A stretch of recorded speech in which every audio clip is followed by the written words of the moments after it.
नमस्कार। डिसीजन लेना है और स्टेप बाय स्टेप लेना है और फास्ट लेना है। कैसे लेना है, क्यों लेना है, कब लेना है, ये जानकारी अगर जो आपके पास नहीं होगी तो शायद आप ऐसा डिसीजन ले लेंगे जो कभी आपके काम नहीं आएगा। दोस्तों, मेरा नाम सुशील अग्रवाल है। मैं एवरो इंडिया लिमिटेड गाजियाबाद का चेयरमैन हूं और आज आपके साथ कुछ ऐसी बातें शेयर करूंगा जो मैंने अपने जीवन में अपनाई है, जो आपके बहुत काम आने वाली है।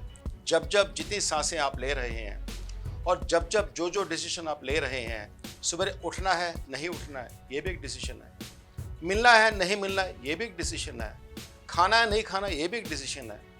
तो अगर जो आपको पता हो कि मुझे कौन से डिसीजन स्टेप बाय स्टेप लेने हैं और किस प्रकार से फास्ट भी लेने हैं, क्योंकि शायद अगर जो आप डिसीजन लेने में चूक गए तो हो सकता है कि जो आप कामयाबी पा सकते थे वो ना पा पाए। तो आज आप जिस तबके से भी हो, जो भी काम करते हो, जहाँ से भी आए हो, गृहिणी हो, स्टूडेंट हो, एंटरप्रेन्योर हो, इंडस्ट्रियलिस्ट हो, एकेडमिशियंस हो, जो भी हो, मैं आपको छोटा सा स्टेप बताना चाहता हूँ। प्लीज़ इसको ध्यान से सुनिएगा। पहली स्टेप क्या है, आपके मन में आया ये करना चाहिए, आपने कोई चीज़ सोची और उसको आपने अपने मन में या माइंड में उसको बिठाया और उसके बारे में अपना मन में मंथन किया। आपके जीवन में दोस्तों एक बड़ी इंटरेस्टिंग बात बताता हूँ, आपके जीवन में हर घटना 2 बार होती है। आप बोले ऐसे कैसे? इस प्रकार से कि एक तो आपके मन में एक बार घटना आपके दिमाग में चलती है, दूसरा जब उसको आप एग्जीक्यूट करते हो, ये एग्जीक्यूट होती है तो दूसरी बार होती है। तो आपके जीवन में हर घटना 2 बार होती है। अब स्टेप बाय स्टेप की बारी आती है। आपने सोचा डिसीजन क्या लेना है, ये पहला स्टेप है। दूसरा स्टेप क्या है, जब आप सोच लेते हैं, अगर जो आपने उसको नहीं लिखा कभी आपके काम नहीं आएगा, क्योंकि दिन में सुबह शाम आप लाखों हजारों डिसीजन लेते हैं और ये डिसीजन हम ड्रीम्स में भी लेते हैं, सपनों में भी लेते हैं। तो क्या पूरे हो जाते हैं क्या? जैसे वो पूरे नहीं होते, जो सपने आपने सिर्फ सोचे हैं वो सपने सपने ही रह जाएंगे, क्योंकि आपने उसको लिखा नहीं। तो सेकंड स्टेप लिखना है आपको। लिखने के बाद में अगर जो आप एग्जीक्यूट करने जाएं तो बहुत बड़ी गलती हो जाएगी, क्योंकि जो आपने लिख दिया वो तो सिर्फ आप तक सीमित है, आपको पता है। क्या आपने किसी एक्सपर्ट से कंसल्ट किया? क्या आपने इस इंडस्ट्री के किसी इंसान से बातचीत करके समझने की कोशिश की?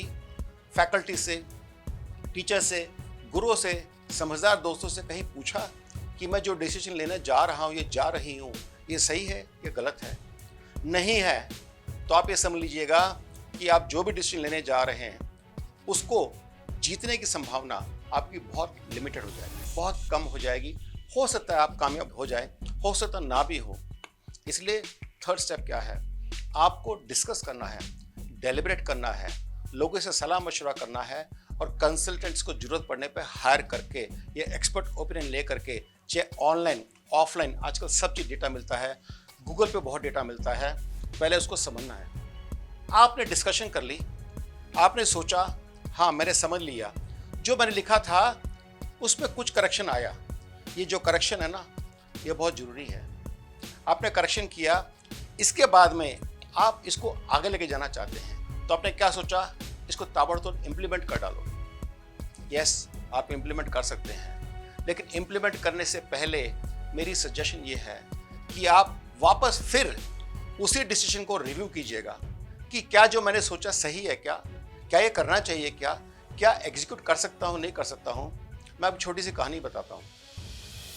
एक बहुत बड़ी कंपनी ने हिंदुस्तान के अंदर एक बहुत बड़ा इंफ्रास्ट्रक्चर प्रोजेक्ट लिया और उसको ये दिया गया टास्क कि आपको ये काम 2 साल में पूरा कर देना है, और 2 साल थोड़ा सा लिमिटेड टाइम था।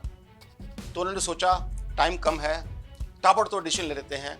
उन्हें फटाफट जो ड्राइंग बनानी थी बनाई, और बना करके जब एग्जीक्यूशन करने लग गए तो ड्राइंग में कुछ कमियां छोड़ गए।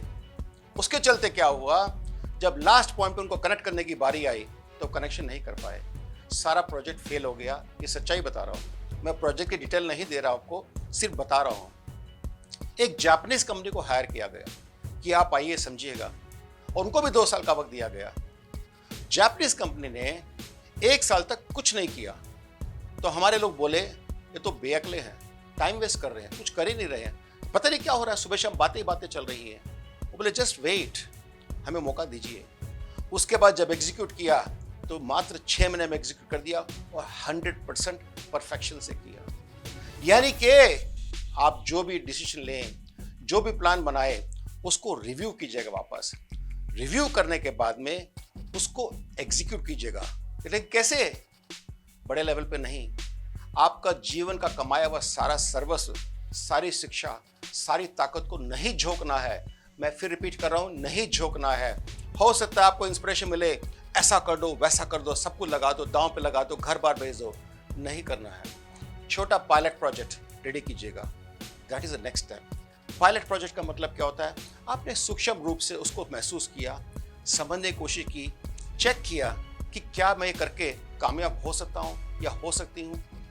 आपको बता दूं दोस्तों, जब मैकडॉनल्ड चालू हुआ था तो पहला मैकडॉनल्ड चालू हुआ था, एक ही चालू हुआ था। और जब उन्होंने देखा कि हमारा बर्गर सुपर हॉट बिकने लग गया है, खूब तेजी से बढ़ने लग गया है, तो उनको कुछ वक्त लगा। पहले ने उसको स्टैब्लिश किया, वहाँ जो गलतियाँ थी उसको दूर किया, और करने के बाद आज पूरे वर्ल्ड के अंदर मैकडॉनल्ड के ज़्यादा रेस्टोरेंट्स हैं। और आपको इंटरेस्टिंग बात बताना चाहता हूँ दोस्तों, शायद आपको पता है नहीं पता है कि मैकडॉनल्ड का पूरे वर्ल्ड में जो स्ट्रक्चर है, जो लेआउट है, उसी के हिसाब से सब कुछ रखा जाता है। जहाँ छलनी आएगी तो वहीं आएगी, जहाँ पे वॉश बेसिन होगा तो वहीं होगा। पूरे वर्ल्ड में सेम फॉर्मेट है, सेम आइटम है, सेम रेसिपी है, सिर्फ लोकलाइजेशन किया जाता है, यानी कि ग्रेट प्लानिंग। तो आपने जब पायलट प्रोजेक्ट किया, आपने उसमें करने में क्या क्या तकलीफ आई इसको महसूस किया। जब आपने समझ लिया कि हाँ मुझे ये तकलीफ आ रही थी, मेरे प्रोडक्ट में, सर्विसेज में, ऑफरिंग में, किसी चीज़ में भी ये कमियां थी, मैंने अब दूर कर ली है। ये काफ़ी नहीं है, आप ये ना सोचिए कि आप सक्सेसफुल हो जाएंगे। इसके बाद में नेक्स्ट स्टेप आपका होता है कि आप उसको थोड़ा सा बड़े रूप में लेके आइएगा। बड़े रूप में लाने का मतलब, जो पायलट प्रोजेक्ट आपने किया था, लेट से आपको 10 लाख की इन्वेस्टमेंट करनी थी, आपने 50,000 से काम शुरू किया, तो पहले आप 10 लाख पे लेके आइए। यस, जो आपकी एस्पिरेशन थी, जो आपकी इच्छा थी, जो आप समझते कि मैं कर सकता हूँ या कर सकती हूँ, पहले वहाँ तक पहुँचिए। जिस दिन आप 10 लाख के प्रोजेक्ट को लगा करके 6 महीना, साल तक रिव्यू करके और कामयाब हो जाएं, और लोग आपके माल की, आपकी सर्विसेज की तारीफ करने लग जाएं, वर्ड ऑफ माउथ पब्लिसिटी शुरू हो जाए, जैसे पेटीएम, ओला, उबर चालू हो गए। इसी प्रकार से जब आप सक्सेसफुल होने लग जाए तो आप कभी मुड़ के वापस नहीं देखेंगे। The next step is to do scale up, यानी कि उसको आगे कैसे रेप्लिकेट करना है। आपके सामने एक एग्जाम्पल है, ओयो रितेश अग्रवाल, 17 साल का बच्चा जो बैकपैकर था और लॉजेस में जाके ठहरता था। जब उसने देखा यहाँ कुछ कमियां हैं, उसको इम्प्रूव किया। उसके इम्प्रूव करने के बाद एक इंफ्रास्ट्रक्चर बनाया, एक होटल से शुरुआत करी, और करते करके उसको स्टैंडर्डाइजेशन कर दिया। Same SOP, standard operating procedure लिखा, प्रोटोकॉल बनाया, उसको एग्जीक्यूट किया।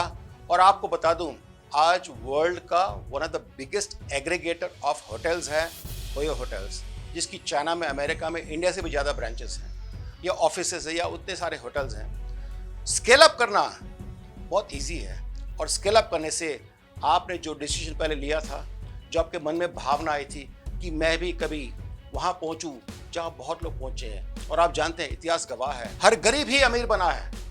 अमीर तो अमीर बनता ही है, लेकिन हर गरीब अमीर बना है, और ये सब आप कर सकते हैं। इसको कीजिए।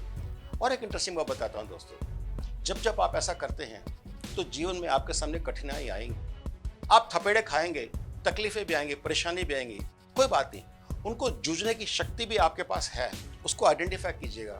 अगर जो आपने किया स्टेप बाय स्टेप और फास्ट डिसीजन लिया, फास्ट डिसीजन का मतलब है उसको डिसीजन, जैसे आपने डिसीजन लिया कि मुझे ये करना है और नहीं लिया तो बेकार हो गया।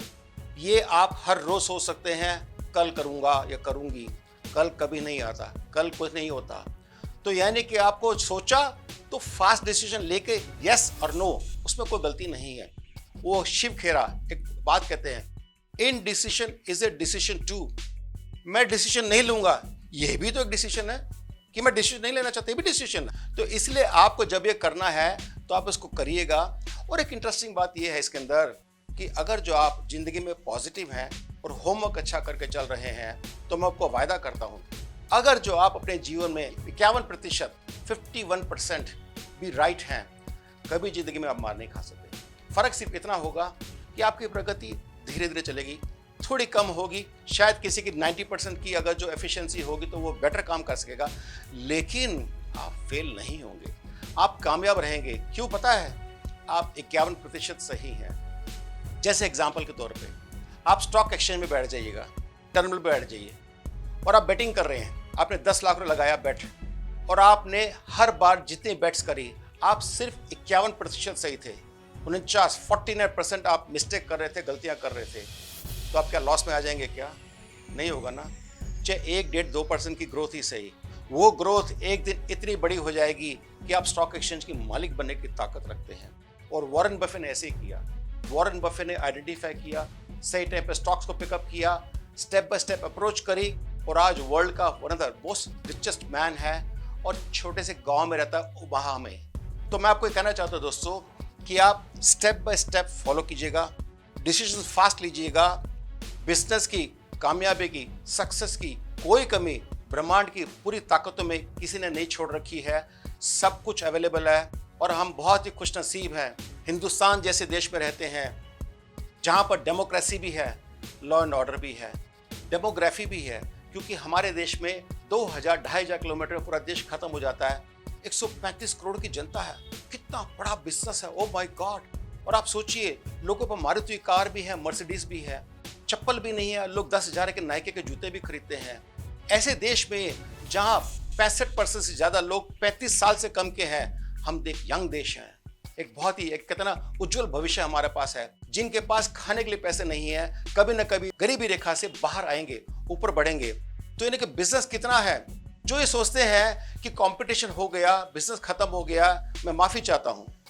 मैं आज की डेट में अपनी कंपनी जो चलाता हूं, लगातार निरंतर हर साल हम करीब 100% की ग्रोथ करते हैं और हिंदुस्तान के नंबर 1 कंपनी बनने जा रहे हैं। मैं कर सकता हूं तो आपको किसने रोका है? आप भी कर सकते हैं, सिर्फ आपने सोचा नहीं। सोचिए, लिखिए एंड जैसे से मैंने आपको स्टेप बाय स्टेप बताया, प्रोसेस को फॉलो कीजिए और आप 51% भी अगर जो सक्सेसफुल पाते रहेंगे, मैं आपको वायदा करता हूँ जीवन भर आप कामयाब रहेंगे और कामयाब बन के दूसरों के लिए उम्मीद बन जाएंगे। बनना चाहेंगे? जुड़ना चाहेंगे? अगर जुड़ना चाहते हैं, आपको कोई सवाल जवाब है, आप मुझसे कभी भी कर सकते हैं। मेरे फेसबुक के पेज पे जा करके, यूट्यूब पे मुझसे लिख सकते हैं, मुझसे डिस्कशन कर सकते हैं, मुझसे आइडिया शेयर कर सकते हैं, अपने कमेंट्स डाल करके मुझसे पूछ सकते हैं, सवाल जवाब कर सकते हैं। मैं सच्चाई और ईमानदारी से आपको जवाब दूंगा, यही मेरा मकसद है। और आप कामयाब हो जाए, यही मैं आप लोगों को एक बहुत बड़ी शुभकामनाएं देता हूँ। धन्यवाद।